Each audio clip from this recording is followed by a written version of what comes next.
Estamos gravando? Beleza. Qual o seu nome? Meu nome é Michele Dupont. E por que Ramen Girl?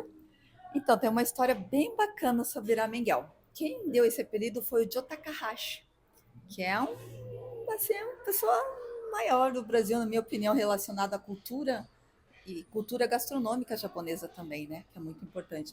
Então, tem um filme já antigo com a Brittany Murphy, que ela vai para o Japão. O filme é Ramengel, o nome. No Brasil ficou como Sabor da Paixão. E ela ela leva um fora, leva um pé na bunda. Não que aconteceu isso comigo, mas meio parecido, né? Mas não foi bem assim. Inspirado em fatos reais e tal. E ela começou a fazer lamen com um senhor que, inclusive, é um ator muito famoso no Japão. E ela não falava nada de japonês. E ela precisava ganhar dinheiro, porque como que ela ia pagar aluguel? E ela pedia, por favor, me ensine, me ensine. E ele acabou ensinando ela. E tem uma cena assim que chama muita atenção, que eu acho que tem muito a ver comigo, que ela tá muito triste e ela faz o lame, as pessoas comem, todo mundo começa a chorar no salão. E aquilo, sintetizando, explica muito como é importante a nossa energia no alimento, o que a gente quer passar para as pessoas com o alimento que a gente faz. Então, né, o Joe começou a falar que parecia um pouco com a história dela, por eu ter ido ao Japão, aprendido a cozinhar lá algumas coisas, e trazido isso para cá. Ela também voltou para o país dela de origem também. Então eu acho que tem muitas coisas a ver mesmo com a personagem. Qual o seu prato preferido da culinária japonesa nesse momento? Nesse momento, gente, essa minha última viagem ao Japão, eu reavivei o meu amor pelo udon e pelos pratos novos, os lamens novos japoneses. Lamens novos? O que, que aconteceu? Estamos numa nova geração. Quando eu morei no Japão foi quase 12 anos atrás. Era uma outra geração de chefes, de cozinheiros. Os cozinheiros novos estão indo para fora, estão indo para a França, estão indo para Portugal, estão indo para a Itália e estão trazendo essas coisas da culinária, da nossa culinária ocidental, para o prato deles. Então modificou demais. Então a gente tem uma gama gigantesca de sabores. E uma coisa que eles estão trabalhando muito são os pratos à base de aves, em especial de frango. Inclusive, o Ichiran, a maior rede, lançou recentemente um só de frango. Pois é, eu vi isso, que está começando a ter plaquinha nos restaurantes Sim, sobre isso, né? dizendo, porque muitos árabes, muitas pessoas de outras religiões não comem porco. E a gente, todo mundo precisa vender. E os japoneses não são besta nem nada. E realmente, o caldo de frango, para quem estuda o umami, o frango é a proteína que tem mais umami dentro de todas as proteínas. Então, realmente é um caldo rico, gostoso, leve e agrada muitas pessoas. É mais fácil que, por exemplo, um tonkotsu, que é muito potente. Tonkotsu é para quem já consome há algum tempo lá, e gosta. O de frango é lame para iniciantes, eu falo. Boa. Você vai provar um lame, gente, escolhe primeiro, nunca comeu na vida? Vai primeiro no de frango. Depois que você vai aumentando as etapas. E outra dica, se você nunca comeu lame, não pede o shoulame. O shoulame, ele é basicamente o caldo só com sal. Então ele tem muito um gosto potente, tanto do frango, do porco, do que você usar. Eu indico o shoyu, porque nós brasileiros, principalmente, usa muito shoyu. Já está enraizado, já faz parte. Todo mundo tem em casa shoyu, mesmo não sendo descendente. Todo mundo gosta do yakisoba, o pessoal Todo é mundo fanático. gosta. E uma coisa interessante do yakisoba, o yakisoba que a gente come, ele não é igual ao do Japão. O do Japão ele é mais simples, ele vai molho inglês, ele vai ketchup, é sequinho, é feito na chapa. Eu vou ser bem sincero, o nosso brasileiro é muito mais gostoso. O pessoal fala isso, que o brasileiro sempre melhora. Sempre dá uma melhoradinha nas coisas. Nem sempre, né? Mas a maioria das vezes sim. Pois aqui o pessoal não tem costume de fazer na chapa, né? Igual Não, a não. yaki. Aqui misturou um pouquinho com o estilo chinês das wok, né? Ah, sim. Então tem essa mistura, assim. Tipo uma paella. É tipo uma mistureira. E o que você mais gosta de cozinhar em casa? Estrogonofe. Estrogonofe? Gente, eu adoro estrogonofe. E eu adoro inventar estrogonofe. E então, assim, o estrogonofe, ele tem uma história também. Meu bisavô, ele trabalhou no Ile de France, que é o restaurante mais icônico aqui de Curitiba, em relação à comida francesa. E o prato principal do Ile de France, que é francês, na verdade é o estrogonofe, que é um dos melhores que eu já comi na vida também. E eu gosto muito, minha família gosta muito, então assim, sempre que a gente faz, todo mundo come e adora. Então é um prato simples, que eu gosto, é o que eu gosto de fazer em casa, na verdade, é o estrogonofe, Que gente. legal. É que o lamen vou levar 3 dias para fazer. Então eu prefiro fazer o estrogonofe que em Enquanto 20 isso, vai minutos fazendo tá vários estrogonofe. pronto, já facilita a vida da gente. E qual é o erro mais comum de quem quer fazer um lamen? Ansiedade. Ansiedade. Ansiedade, querer que fique pronto logo. Gente, lame tem um tempo. Não adianta botar na pressão, não adianta bater no liquidificador. Isso não é lame, isso é um lame express. Eu até ensino a fazer. Porque a pessoa às vezes não tem tempo, nada, e tá tudo bem. Mas você quer um lame com camadas de sabor, precisa do tempo do cozimento, que realmente leva pelo menos 8 horas. É o mínimo que eu digo para um bom tonkotsu, para um bom toripaita, é 8 horas de cozimento. Isso aí não tem como. O erro é isso. A pessoa, muitos alunos, inclusive, eles começam a cozinhar 4 horas, depois mandam mensagem, não tá ficando branco igual o teu. Eu falei, quanto foi 4 horas? Eu falei, filho, senta, espera, vai dar certo. Aí depois, aí, tipo, vem aquela vinheta do Bob Esponja, alguns minutos depois, daí fica bom. Aí eles falam, é isso mesmo, eu tava errando o tempo. Então, porque é um prato simples, né? Até gente tem gente que fala brincando, miojo e tal. Porque ele é uma estrutura simples, o que faz a diferença é o sabor mesmo, né? E o sabor você só consegue com calma, e fazendo as coisas direito e completo. Isso que surpreende no sabor, né? É uma coisa muito importante a respeito do lamen, que hoje em dia eu realmente carrego essa bandeira. Eu acho que o lamen tinha que ser mais acessível, pela questão histórica. O lamen foi criar, veio da China, no Japão, e foi o que salvou muitos japoneses da fome. Tanto que o Nissin hoje foi criado baseado no lamen, que era uma coisa rápida, barata e que todo mundo podia consumir. O arroz era muito caro. Então você pegava, fazia aquele cozidão, deixava cozinhando de um dia para o outro, fazia uma massinha, colocava ovo em cima, alguma coisa, e é por isso que vai o ovo também, porque o ovo era barato e tinha que ter proteína. E como não tinha carne, nada abundante, então ia bastante ovo. Então, assim, é bacana, interessante as pessoas entenderem e ter esses preços acessíveis. Claro que você pode fazer um lame, né, com um padrão altíssimo e cobrar um 80, 100 reais, está tudo bem. Variações. Mas tem que ter um lame a 30 reais. Tem Igual que tem ter. lá. Até hoje Exatamente. lá ainda tem lamen barato. Nossa, é muito barato comer no Japão todas as comidas. Porque qual que é o pensamento do japonês? Uma fila lá grande, a pessoa come e sai. Ele, no final das contas, ele está ganhando muito mais do que, às vezes, ter meia dúzia de cliente consumindo. Isso no Brasil a gente tem um pensamento meio errado, na minha opinião, isso é uma coisa muito pessoal. Eu acho que ter mais volume você vai ganhar muito mais do que ter poucas pessoas consumindo, às vezes fica a noite inteira na mesa com um lamen, uma cervejinha e um gyoza, do que ter 30 pessoas que comeram e saíram. O Asca é um exemplo disso. Sim. O Asca é aquela fila gigante, todo mundo consegue comer, todo mundo sai satisfeito. Tá sempre fresco, as Está coisas estão sempre sempre saindo da fresco, cozinha. é um lame extremamente simples. Eu acho que eu paguei R$ 34, um lame shoyu, estava delicioso. E é simples, é o que mais se assemelha ao gosto do Japão, da época que eu estava lá também. Mas é lamen ou ramen? Então, a pronúncia em japonês é ramen.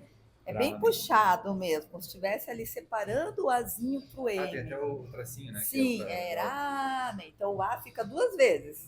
Ramen. Mas vamos falar real, nós estamos no Brasil. Nós vamos falar lamen. Então, mesmo que você esteja no Japão, pode falar lamen, que eles vão entender e vão achar bonito. Então, assim, a gente não precisa ter, porque para a gente falar, O nosso a horário é língua difícil, tem né? que ir lá em cima. Então, tá tudo bem falar lamen. Eu até estou mudando a forma de escrever. Escrevo mais lamen para ficar mais fácil para as pessoas. Nossa, pra nós é bem mais tranquilo falar lamen. Toda vez que você tem que falar ramen, eu fico... É muito mais bonito. Falamos a verdade. E falando no Japão, quando você morou lá, você passou por alguma situação engraçada, assim, inusitada pela diferença da cultura? Gente, tem uma situação que eu acho que eu fiquei traumatizada até hoje. Traumatizada. Quando eu trabalhava com os idosos, antes do almoço, a gente enrola aquele oshibori, que é aquela toalhinha de limpeza. Então, um exercício que eles faziam conosco era de enrolar essa toalhinha e da gente colocava numa máquina para desinfetar. E um dia uma senhorinha, uma batianzinha, falou assim para mim, Michele-san, tabaco suru. Esse tabaco suru, literalmente falando, é fumar. E eu, né, logicamente, falei: olha, homem, né? Que é desculpa, não pode fumar aqui. E ela olhou para mim triste: posso no quarto? Falando em japonês, né? Eu, não, dá-me, que bem braba assim, né? Não pode fumar no quarto, você divide com mais pessoas, tudo. Nesse momento, passou uma enfermeira e falou: Michele, ela tá pedindo descanso, o QK que a gente fala, que é o intervalo. Ela estava cansada, ela queria fazer um QK, que é o descanso. Porque na cidade que eu morei, falava Izumo bem, que é um outro dialeto. E o Izumo bem, tabaco suru, é parar um pouquinho para fazer um descanso. Então imagina, eu tô até hoje com o coração apertado da maldade de fazer a velhinha sofrer. Foi sem querer. Obriguei ela a ficar enrolando o paninho, mas eu juro que foi sem querer, gente. Não, e depois você teve. Ela foi descansar, então ficou tudo certo no final. Tá tudo bem, mas foi uma das situações mais que aconteceram. Outra foi no salão de cabelo. No início eu não falava japonês ainda, então eu falei, eu vou sozinha, vou enfrentar, né, obstáculos, Aprender na marra. vou aprender na marra. Aí decorei a palavra nagai, que quer dizer comprido, porque eu gostava do meu cabelo comprido na época. Então eu falei, vou chegar lá na cabeleireira e falar nagai, eu quero nagai. Só que o que acontecia? Ela cortava e eu falava nagai, nagai, porque ela começou a cortar curto, eu nagai, ela entendeu que estava comprido. Ah, entendi. Então, eu falei, gente, não, tem coisas que. E na época não tinha o Google Tradutor ali para explicar. Tava eu, dicionarinho ali, ó, só falando besteira. Ainda tá cumprido, ainda tá cumprido. Ela nervosa, eu desesperada, porque eu não sabia. Daí eu falei, Mora, tá bom, stop. Aí ela parou de cortar, fiquei com o cabelo aqui, assim. Por Gostou causa do da estilo? situação. Inusitado? É diferente, né? Não era o que você tava Facilitou. Não esperando. era o que eu queria, mas tá tudo bem. Tá tudo bem. E você dá cursos, já escreveu livros, faz consultoria? Sobrou alguma coisa profissionalmente que você ainda quer fazer? Então, na verdade, tudo que aconteceu na minha vida não foi nada programado. Eu não esperava nada do que aconteceu. Eu tinha lá, eu dava meus cursos de comida japonesa, foi assim, eu era chefe de cozinha, só que não de comida japonesa. E uma hora eu surtei, falei, não quero mais isso, larguei. Depois pensei, putz, vou ficar sem dinheiro e agora? Comecei a dar curso. E quando eu fui começar a dar curso, eu não tinha dinheiro nem para comprar os insumos. Então eu falei, o que eu faço?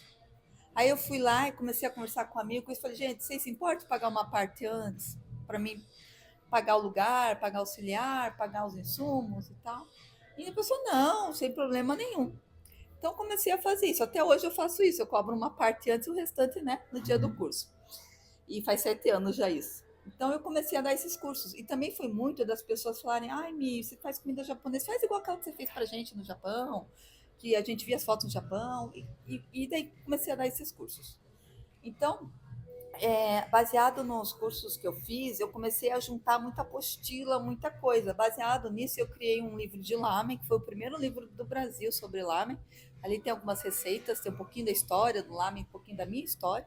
E o último que eu lancei foi sobre comidas izakaya, que está bem descritivo, são 27 ou 28 receitas e todas viram veganas. É só tirar a proteína, todas são veganas. Dá para fazer bem tranquilo, até me mandem mensagem que eu ajudo quem comprar o livro. E explica passo a passo todas as receitas, e são receitas para dia a dia de comida japonesa, não são necessariamente para izakaya. Então tem tonkatsu, tem o kare, tem vários tipos, berinjela, e eu peguei a parte histórica, como chegou esse alimento no Japão. Por exemplo, a berinjela tem uma história interessante, eu sempre conto. Sempre conto nos cursos. Casa de japonês, descendente, sempre tem uma berinjela na parede, ou um quadrinho em alguma coisa. E preste atenção, às vezes, nas colherinhas ou naquelas louças, tem uma berinjelinha no canto. Nossa. Porque a berinjela, quando ela veio da Índia para o Japão, era uma coisa rica. Eles davam de presente para as pessoas, davam presente de casamento. Só que nem sempre tinha berinjela. Então, eles começaram a criar imagens nas louças, nas coisas, e davam de presente. Que legal. Né? Então, isso Eu nunca foi... reparei. Então, por isso que sempre comecem a reparar. E às vezes o pessoal pergunta, sabe o que tem a berinjela lá, que era do meu avô, da minha avó? Foi guarde, isso é relíquia histórica, não é feio não. Guarde em casa, que isso é muito legal de ter. Que legal. As coisas também que aconteceram, que eu nunca imaginei, por exemplo, estar num programa de TV aberta, para o Brasil todo, eu ensinando comida japonesa. Então, são coisas assim que a gente não espera e que vai acontecendo, mas eu acho que o ponto alto da minha vida que eu não esperava foi quando eu estava no Japão ser convidada para ir para Fukuoka conhecer todo o processo do lamen do Ippudo, que é a maior rede do Japão. Que legal. Falei, gente, como assim vocês escolheram eu, né? Por quê, né? Eu falando em japonês com eles, né? E eu falei, mas sempre vem estrangeiro. Ele falou, não, Nunca veio aqui. Você é a Eles primeira viram aqui. alguma coisa especial.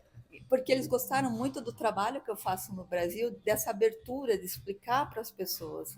Que uma coisa errada que a gente tem no Brasil é de falar, não, esse é meu segredo, eu não vou passar para ninguém. Aí o que acontece? Morre a pessoa, morre o segredo e acabou. E assim, os japoneses não têm muito disso. Hoje em dia, tanto que o CEO atual do Ipudon é um rapaz super jovem e ele tem uma cozinha lá que ensina as pessoas a fazer lamen também. Ensina criança, tudo. Então, quanto mais você divulgar uma coisa, mais você vai conseguir trabalhar com isso. Perpetua, né? Exatamente. Então, assim, é isso que está saindo muito. Às vezes eu recrimino, putz, não é bem assim o Lame. Hoje em dia eu já penso, não, não é assim, mas está divulgando o Lame. Isso é importante. O importante é essa divulgação, as pessoas conhecendo. Tanto que eu acredito que o Lame vai, em breve, ou já, se já não estiver, vai ser a mesma coisa que o sushi. Uhum. Né? Lá fora já está assim. Popularizando bastante. Exatamente. E é um prato muito rico, é um prato que alimenta. E assim, Saudável. exatamente, acho que de conquistar, eu não fico pensando muito, sabe? Eu acho que o que eu estou fazendo é muito gostoso. O que eu queria era poder estar em mais lugares, passando para mais pessoas, podendo dar mais cursos, porque assim, eu acho que a minha vontade, o que eu gosto, é de passar o conhecimento. E quando as pessoas, e o que eu mais gosto é quando as pessoas fazem melhor ainda do que eu ensinei. Boa. Aí eu penso, aí sim. Então, assim, eu acho que é isso que me motiva, sabe? Você planta uma sementinha que a partir daí vai desenvolver o próprio estilo e tal. Sim, muita gente. Inclusive, tem um aluno muito especial, Nora Lamen, lá do Rio Grande do Sul. Ele foi fazer o curso comigo em São Paulo, abriu a casa de lamen dele e ele está me surpreendendo. Ele está fazendo lamens autênticos, lamens. Ele já é chefe de comida italiana, então ele pegou aquela carga dele e colocou no lamen e ficou sensacional. E a cozinha é isso mesmo, né? Você tem Exatamente. o tradicional, o clássico, mas o mais interessante é você conhecer Esse fusion sem perder características, sem perder o tradicional. Eu acho que isso é muito importante. Concordo. Legal. Muito obrigado.